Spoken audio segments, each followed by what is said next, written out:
Together by Arnold Lobel. The Garden.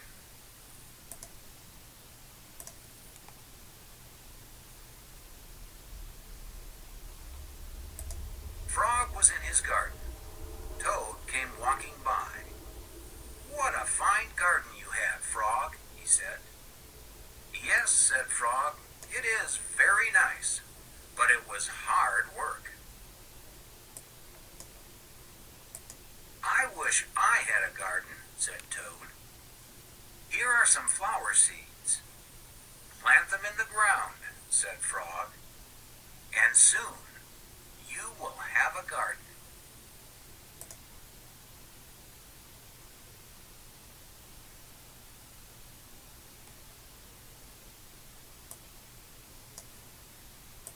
"How soon?" asked Toad.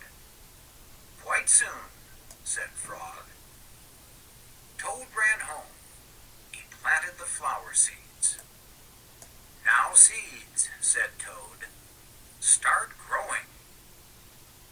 Toad walked up and down a few times. The seeds did not start to grow. Toad put his head close to the ground and said loudly, "Now, seeds, start growing."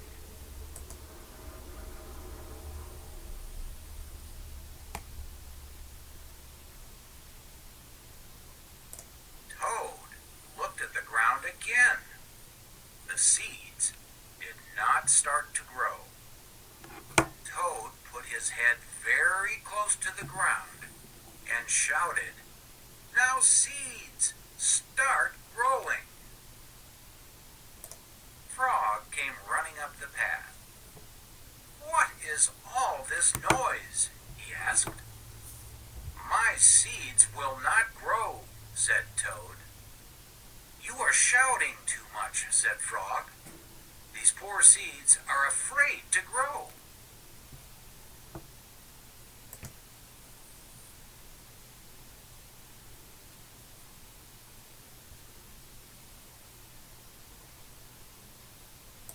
"My seeds are afraid to grow?"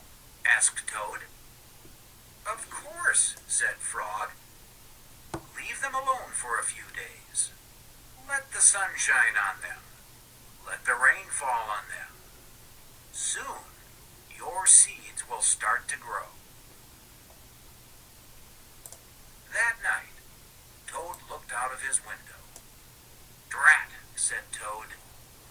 "My seeds have not started to grow. They must be afraid of the dark." Toad went out to his garden with some candles.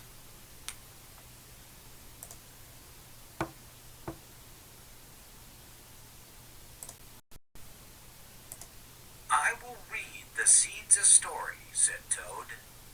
"Then they will not be afraid." Toad read a long story to his seeds. All the next day, Toad sang songs to his seeds. And all the next day, Toad read poems to his seeds. And all the next day, Toad played music for his seeds. Toad looked at the ground. The seeds still did not start to grow. "What shall I do?" cried Toad. "These must be the most frightened seeds in the whole world." Then Toad felt very tired, and he fell asleep. "Toad, Toad, wake up," said Frog. "Look at your garden." Toad looked at his garden. Little green plants were coming up out of the ground. "At last," shouted Toad, "my seeds have stopped being afraid to grow." "And now you will have a nice garden, too," said Frog. "Yes," said Toad, "but you were right, Frog. It was